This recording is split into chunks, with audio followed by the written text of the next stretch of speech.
Hey everyone, welcome to the Fullest podcast. I'm your host, Nikki Bostwick, and I'm here today with Stephen Smith, who is the founder of Onda. Hi. Hey, how are you? Hi, Stephen. Thanks so much for joining us. I'm really excited about this episode and to just kind of get the lowdown on the hemp and cannabis world from you and just get into regenerative agriculture as well. Yeah, absolutely. I think it's a super exciting time because those of us, whether you're a consumer or a retailer or anyone involved in hemp and cannabis right now, we're kind of writing the narrative together. So it's kind of feels like a fresh start in an agricultural industry, whereas so many are so established. So yeah, we're really excited to team up with folks to move this forward in a way that's good for everyone and the planet. Yeah. So I would imagine we've had some people on the podcast that listeners who are regular listeners would probably know about regenerative agriculture who are listening to the podcast. But I always think it's an interesting topic to kind of get into and explain a little bit for people who don't know what it is, because it's just so much.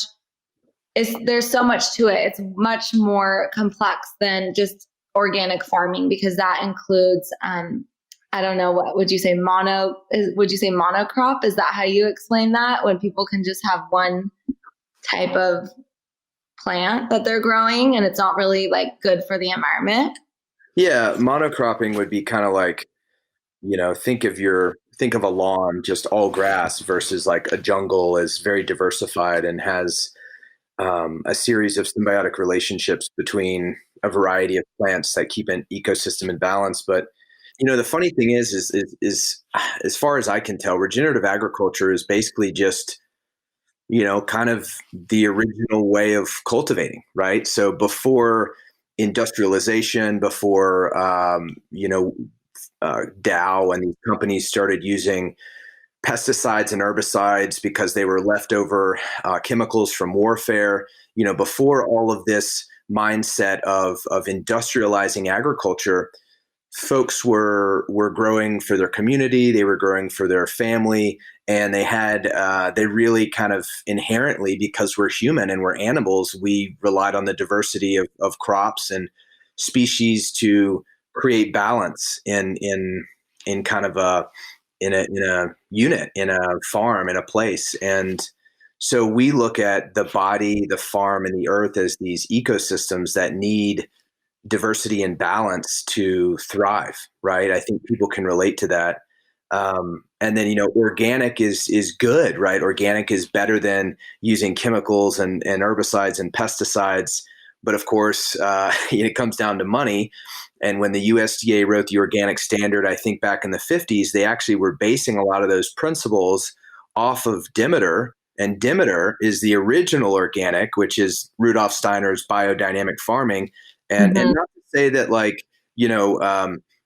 indigenous groups and pre-industrial groups all over the world, they've always farmed organically. So this isn't a group of people that are marketing some new idea. It's more about taking it back to a way of farming that is considering future generations, and interested in repairing landscapes.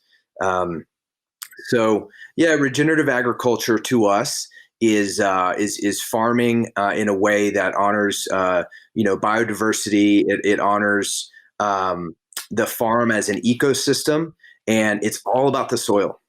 So you feed the soil first. You feed the soil first so that the soil can feed the plants, because a lot of this industrial and commercial agriculture is all about kind of feeding the plants and using the soil as this kind of dead vacuum. It's almost like the plants are on like life support. They're just getting pumped nutrients directly into them instead of like creating vitality from deeper within, which is the soil.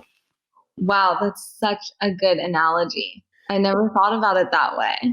Yeah, it makes sense, right? It's like, think about, your son in any of the young people in the world, like down the road, they're going to look back and think, maybe, I don't know, I can imagine this happening.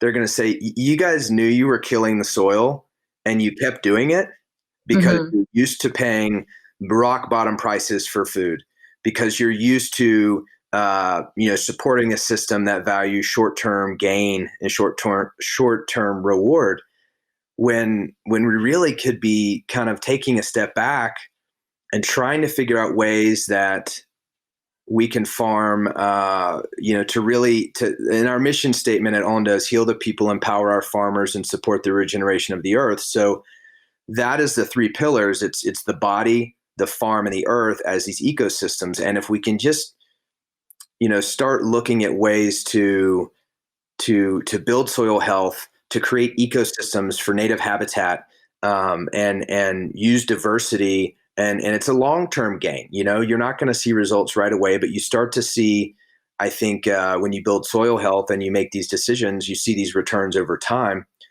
The scalability of it is a real important aspect to consider, right? So it's like, how can we feed the world with regenerative agriculture, or these biodynamic gardens, right? So there are obstacles in feeding this many people if we're going to kind of wean ourselves off of the synthetic inputs and the conventional methods. But there's a guy named Gabe Brown, and he's in the Dakotas, and he has a really big operation, and he's seeing bigger returns financially, and more vitality. He's doing it. It's kind of working at scale, or white oak pastures. Yeah. Is that the 5,000 acre farm? I would imagine he's in the thousands, which, it's all relative, right? Like a few thousand acres of grain or polycultures of livestock in the Midwest is not a lot for some people. But I think right now I'm interested in looking at folks that are not just, they don't have like a 60 acre hobby farm. They're doing this at scale, because if they can do it at scale successfully without this kind of welfare model of either being a wealthy farmer rancher that, sold a tech company and now they're going to go, do this thing, and they don't really need to make it work financially, which you see a lot, or you see farms that are backed by big celebrities and they're like, oh, look, we're doing it this way. But in reality, most farmers, you can't afford to make those mistakes. But there are people, I think, that are doing it without those kind of backups that it is working.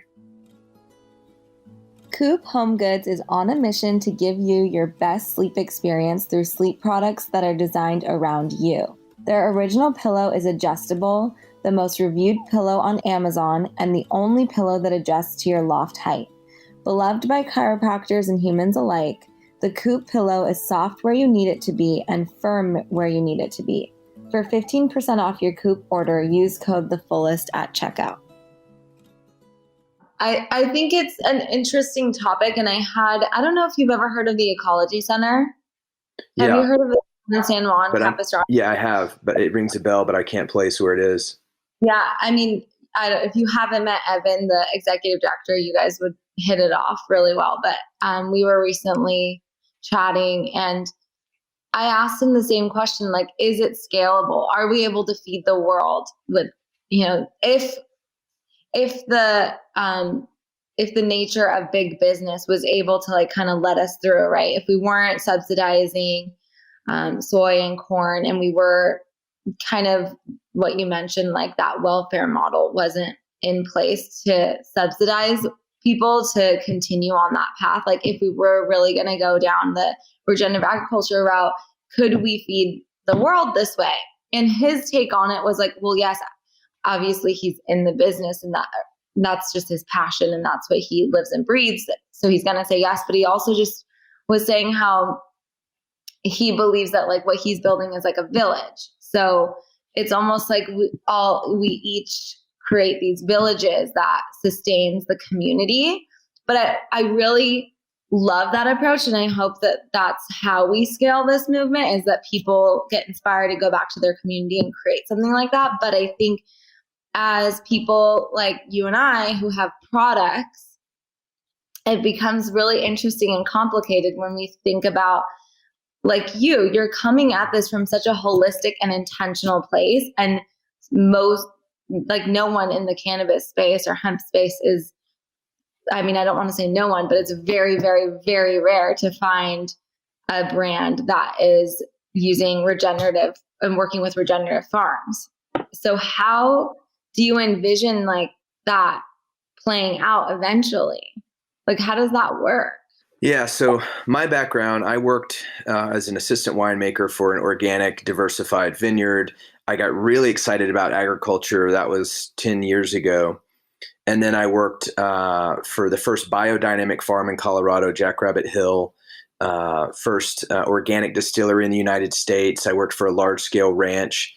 So I was seeing the decisions they were making to value soil health and natural vitality in their fruit or crop or whatever they were producing. The goal was to create the most flavor, most nutrient profile, most natural and robust expression of that thing. And I could see the other side of the fence line and the degradation in the land there. So I was seeing all this. And when I came in at one of these properties and worked as the director of business development, it was kind of like I had discovered this Eden, but no one knew about it because they were so busy doing it that they didn't have the resources or time to invest in the connection point, the chain that connects the consumer and the entity, the farm, the land stewards, the people that are really doing their best to take care of the land and create healthy food and medicine and crops. And so I kind of fell into this in between spot. You know, I loved moving cows. I loved working in the vineyard, and I'll go back to that.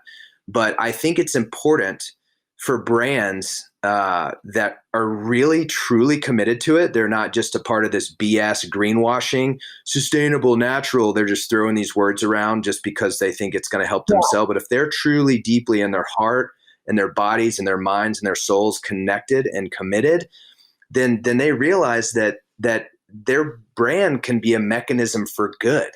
And it's like, okay, well, I could just drop Onda and just go do my own thing. But again, I think this serves a very valuable purpose in the system because I live in a very rural, small town area, and then I dip into cities here and there to kind of do the sales thing and to connect. And there's truly a massive disconnect. There's a real big gap between these populations in the country.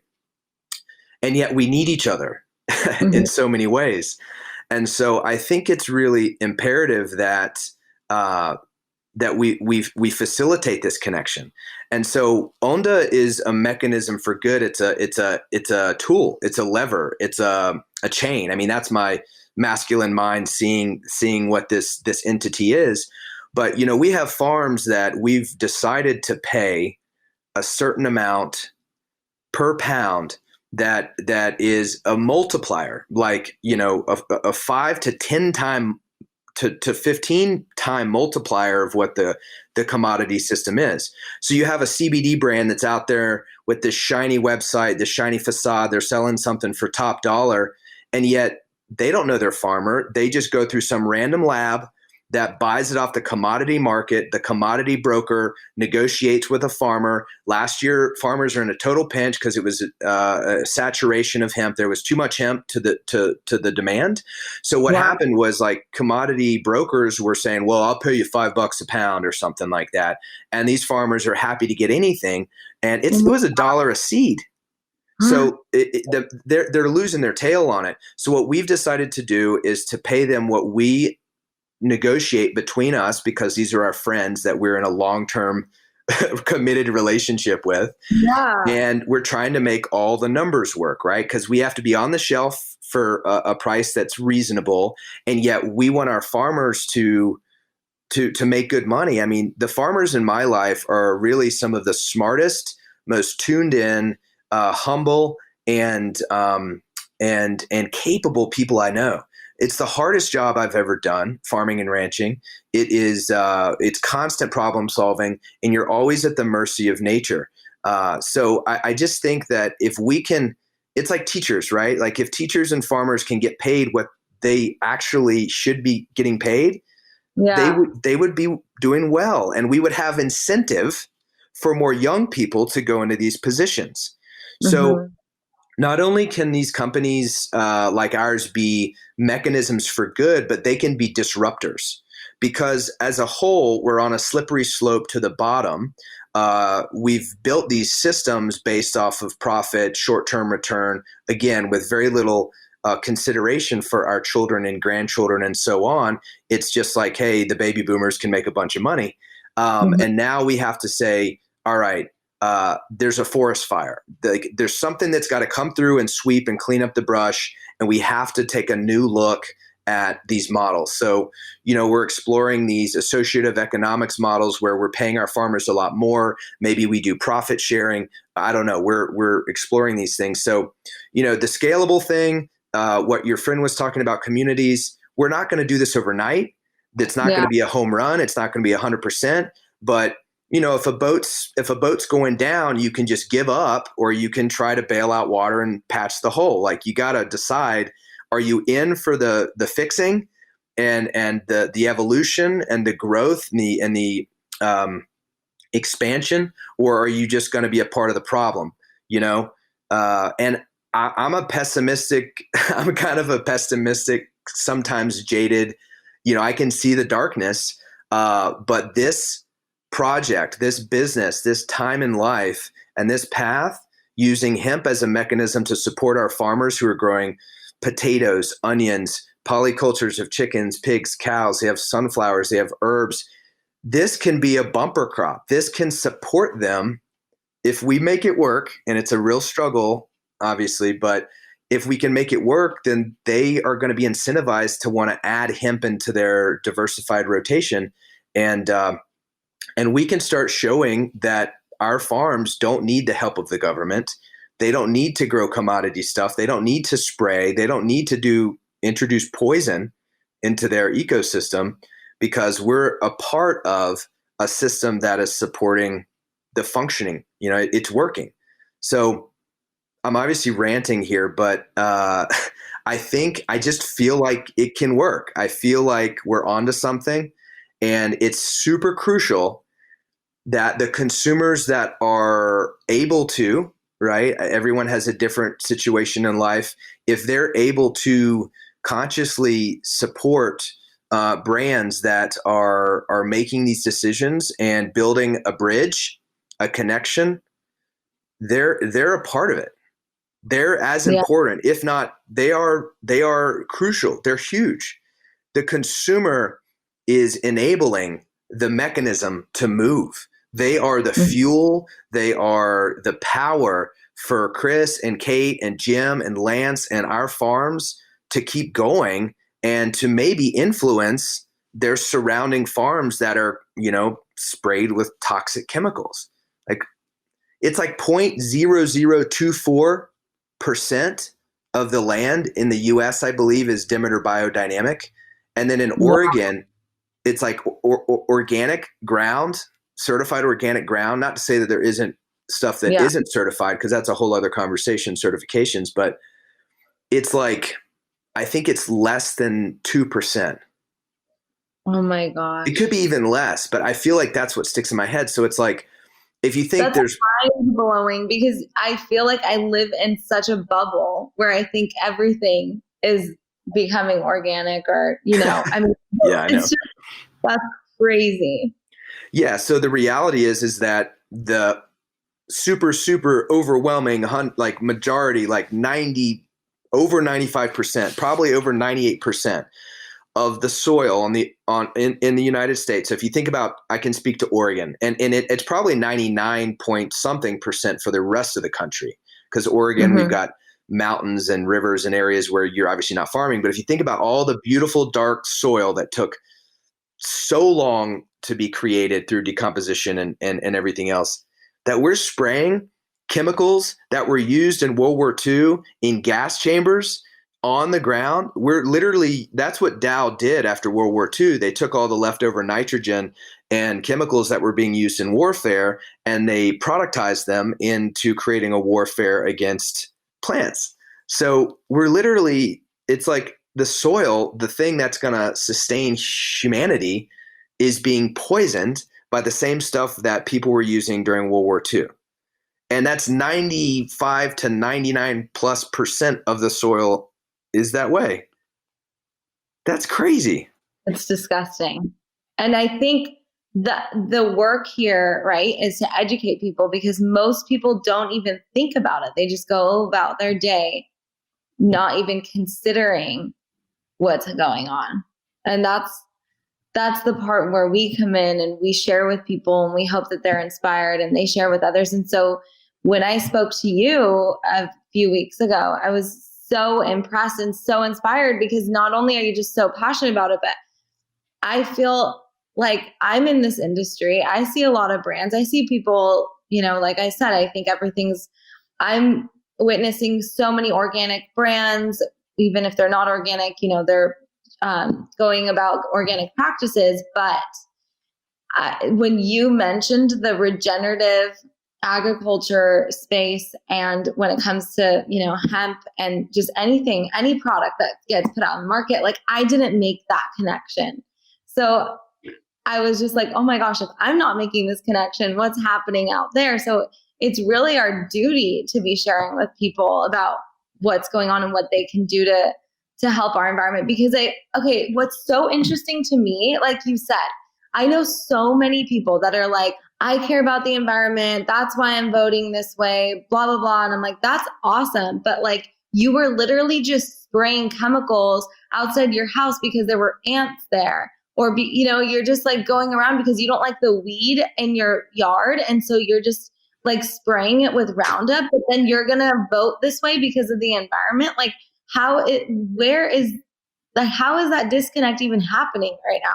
People just don't see that their daily actions make such a huge impact. And so, especially when it comes to the supplements that we take or the brands that we support. So I'm super inspired. And I think, it's interesting because you were in the wine space before. So in the biodynamic wine space and natural wine space. And when I started kind of getting into natural wines, I was realizing there were so many brands that were like, oh, we grow our grapes biodynamic, but then the end product was still like gassed and made in a traditional way.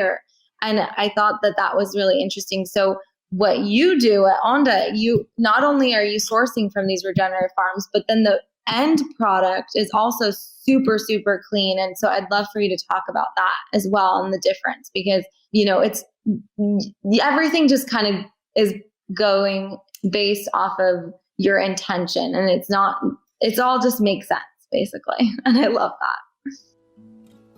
This episode is brought to you by Underbears. Underbears believes in creating a comfier, kinder world with undergarments that organically move with you, not against you. That means no more painful wires, uncomfortable hooks, fussy strap adjusters, artificial lining, sweaty padding, or wetsuit-like smoothing. Whenever possible, they work with recycled materials and 100% GOTS certified organic cotton. Check out Underbears online at underbears.com, and first-time Fullest buyers can enjoy 10% off with promo code TheFullest. That's underbears.com with promo code TheFullest. Yeah, it's interesting because, I have farmer friends that are a little fed up with the certification world, right? And then when I have these conversations with them, I know that they're 100% organic. I know that what they're doing is regenerative in the sense that they rely on diversity to build soil health without external inputs. So I want to make a quick analogy. I'm nowhere near perfect, but I do feel like I have the self-awareness right now to understand this concept, which is that the times in my life when I've been less healthy, more depleted, maybe not as emotionally strong, I like a lot of people look for distraction and external inputs, right? Maybe I'm on social media too much. Maybe I'm drinking too much. Maybe I'm relying on outside things, right, to boost my dopamine or to make me feel better. And I mean, every human, whether they're aware of it or not, for the most part, is doing that, right? That's where addiction comes in. That's where, so think of the farm. Okay, let me finish that thought. When I feel my fullest, pun intended, when I feel the most healthy, which I feel really good right now. I ran this morning. I got a good night's sleep. I didn't have anything to drink or smoke last night. I just feel really clear and fresh. I feel like I can show up not only for what I have to do, but I can be a generator for other outgoing energy. I can do things for other people. I can check in. I can support. I'm generating energy and whatever the hell else you want to call it from inside out. But when I'm weak, I'm dependent on outside things to keep me up, right? Yeah. That's how the farms are. So when the farm is really strong, it's building vitality from within. So you don't have to truck in fertilizer. You don't have to truck in all these things. So that's the analogy I want to kind of frame this with. And so when you have farms that are practicing organic or they're practicing biodynamic, I mean, you should let a farm do what it needs to do for its ecosystem, for its conditions, for its resources, for its water, for its soil. Everyone is different. When it comes to being a consumer, do you know your farm? If you meet them at the farmer's market and you've been there and it's like, yeah, I don't care if they're certified or not. I know what they're doing is up to my standards. And best case scenario, they're walking the walk and they're good land stewards and they're producing nutrient rich products. They're making money and everything's working. Worst case, you have corporations that are taking advantage of words like sustainable and organic, and you have lobbyists that have continued to lower the organic standard down. There's organic junk food. Lance Hansen, who's the farmer at Jackrabbit Hill, who is a boss mentor of mine, he makes this comment. It's like, just because it's organic doesn't mean it's good, right? Yeah. So you have to be discerning in that space. So there could be wineries or places that are farming biodynamically, and maybe they don't have a certification, but the processing aspect, which is what I think you were touching on, is really interesting, right? So say you have a citrus orchard and it's like so much love and intention goes into this operation, and you get fresh squeezed orange juice and it's minimally processed. You're like, oh my God, this is the most delicious, nutrient rich, fresh expression of their farming that I can consume in a product. That's amazing. So, I see these CBD and cannabis brands talking about, it's like they talk about, oh, we're farming this way or that way. And then they create like an isolate or a yellow or clear, distillate product. And I'm thinking, well, the plant was green. It has terpenes and polyphenols and plant sterols and fatty acids and all kinds of stuff, right? So they end up creating like the emergency powder version of what they could have created, which was like a fresh squeezed orange juice. Granted, every product has different needs, but my point is this: if you're gonna dedicate so much love, time, energy, resource, intention into farming on a certain level that is doing all these things, we at Onda want to honor that expression all the way to someone's home in the bottle or in the capsule. So we don't use CO2, we don't use solvents to strip down just for the CBD. We do a old world infusion process. I mean, people have been putting herbs and oil and putting it in the sun since the beginning of time to get nutrients out of biomass, out of plant material into an oil so it can be consumed as a tincture or a food product or whatever else to be stabilized. So we basically we bathe the hemp, we soak the hemp in oil, right? So these compounds, the constituents of the plant, CBD, CBG, THC, whatever it is, they're fat and alcohol also soluble. So we're choosing the route to use MCT oil, coconut oil, and it's just a gentle infusion. And then we press it and then we put it in the bottle and in the capsule. So I told you that when we spoke, I was like, we're like the natural wine of the hemp and CBD space, because, when I worked in the wine business, it was like farm to the highest level you can to create the most beautiful expression. and then don't screw it up getting Mhm. it to the bottle. So when you take a plant and you just beat it up with like these really abrasive extraction methods, and you get this, like I said, a clear yellow or an isolate product, you kind of lost a lot of the vital energy force of the plant, in our opinion. Yeah. So anyway, that's like the two-part punch for me that I am so pumped about and we're so passionate about is this crop rotation. Our hemp is farmed on food farms. They're not monocropped hemp farms. They're food farms that are supplementing with hemp, and then we infuse it in oil, and that's it. So we think that's the truest expression of the farming. So If how that many makes farms sense. are you working with? Yeah. No, I love it. Yeah. Right now we're working with 2 farms. We've got a third farm that, we're friends with, but we just don't need to integrate them into the system yet, or into the cycle. So right now, we're working with Casad Family Farms in Madras, Oregon. They're just north of Bend.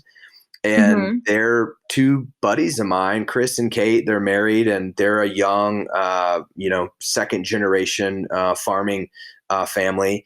And I was just out there 2 weeks ago harvesting, and got there, wrapped up potatoes, and then next day, boom, straight into hemp. And his mom, Chris's mom and dad are there, and it's a family thing. I mean, we're out there all day, bringing in these beautiful hemp plants, and there's a lot of love and care that goes into this because we have to hang everything whole plant. We hang the whole plants, let them air cure, air dry, so we don't put them through a dryer or anything to really maintain that integrity. And I just got a message from him this morning, and now he's starting to shuck, so pulling the buds, the flowers, the leaves, and then the next thing is we grind before we infuse it, and that's kind of the process there. They're organic certified. They pull in biodynamic practices, but they're not Demeter certified biodynamic. But phenomenal stuff, and that's in kind of all of our products right now. And then Jim Fulmer. This is interesting. Jim Fulmer, he wrote the North American standard for biodynamic. So this you see it happening a lot with biodynamic. People say we're a biodynamic farm, and they're not Demeter certified. And so it's like, that's cool. Use whatever influence is helping you. There's no judgment. But when you see a Demeter certified stamp, 100% that they've followed Rudolf Steiner's practices, his preps, his methods, and they're very strict. Mm-hmm. And that can be probably really annoying for a farmer, but for the consumer, it guarantees that the farm isn't using synthetic inputs or plastic. Like a lot of hemp fields use plastic, which just sucks because why would you put a petroleum product into soil, or on the soil? It's to suppress weeds, but we don't do that. We never have. So Jim is Demeter. He wrote the North American standard for Demeter. Sorry, what's that? What do you use instead? Cover crop, Okay. cover crop or straw. Mm-hmm. We're going to explore some companion planting. This year we had a pollinator garden of just flowers. Like you don't make any money off it. You just create a habitat for, bees and other insects. So we, and it depends on where the hemp's going, which year, like if it was a pasture before, you could strip cut it and just put it in, there's grass around. Or if it was potatoes before, then you obviously turn it to get the potatoes out. So you might not have a cover crop and it could just be bare. It just kind of depends. But Jim Fulmer, the guy I was talking about, he used straw and then he had like a 10-foot row. So if you think about you're trying to pack in as many hemp plants to maximize your profits, you would never do a 10-foot row. You do the littlest row you can to maximize your output. But he decided to do a 10-foot row because he wanted to keep that soil. He didn't want to disturb the soil, and that's sequestering carbon. I mean, there's a whole climate thing here too, which we haven't really gotten into, which is a big part of regenerative ag. But yeah, anyway, Jim's the other farmer. He's in Western Oregon, and he's biodynamic, Demeter certified. Used to be the head of Demeter, and then some standards have kind of been influenced by his writing. So we're friends with Sun and Earth certification. So if you're buying cannabis, THC cannabis, ask for Sun and Earth. It's a great standard, connected with Dr. Bronner's, and I know that a lot of their standard has been influenced by, it seems like, by Demeter. And then there's the regenerative organic certification, which seems like it's been influenced by biodynamic, but we feel like Demeter is kind of the gold standard right now. So yeah, no, I think it's important to go into the climate aspect, because I think that's really what draws a lot of people in if they're not necessarily interested in the, other benefits of regenerative ag. Yeah. So from what I've read, hemp can sequester 25 times the amount of carbon per acre. I don't know what trees that's being compared to, but for a weed that can just pop up and grow with good soil, but not a lot of work, that's pulling a lot of carbon back into the soil.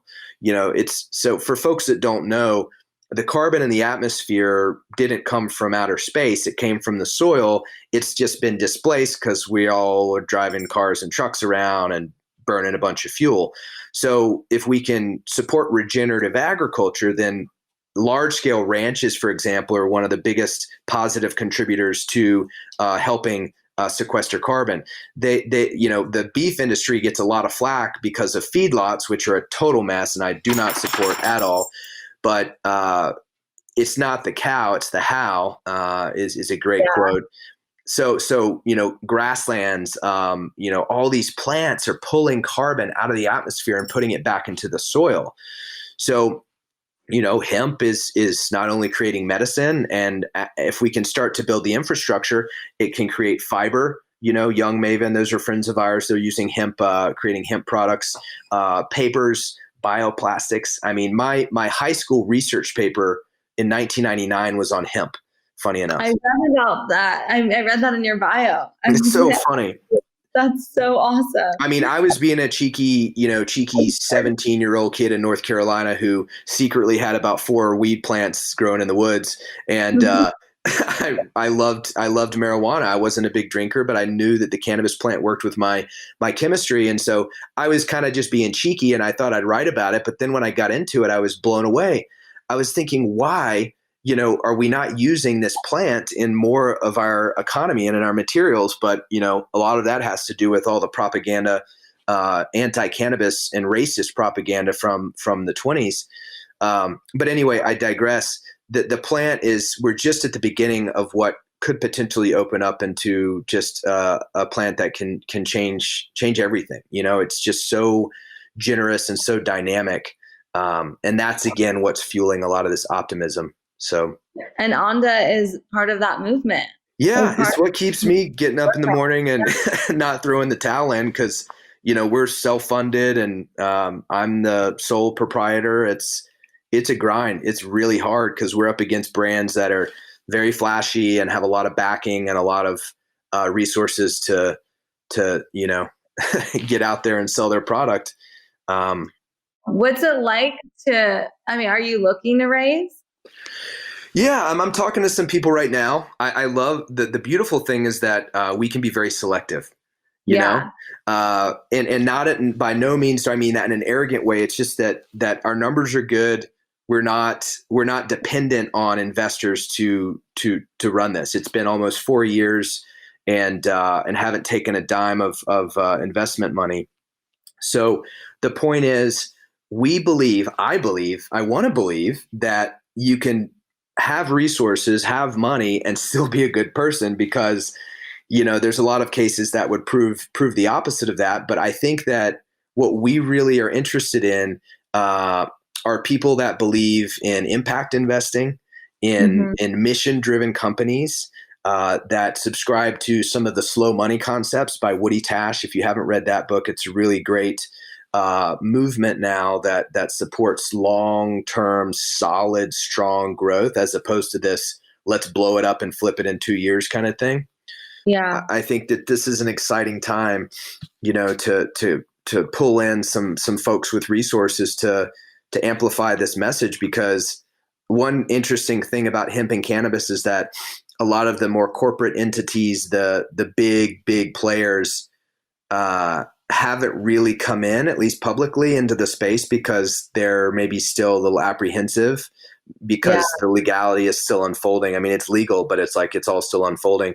So I think that's allowed small mission-driven companies, or I don't know, it's at least allowed Onda a chance to try to get a little ground covered and to hold a space. But it's important that we get the resources in to amplify our message, to grow the mission, to help support more farmers, to get more soil cultivated in a way that's sequestering carbon and building vitality.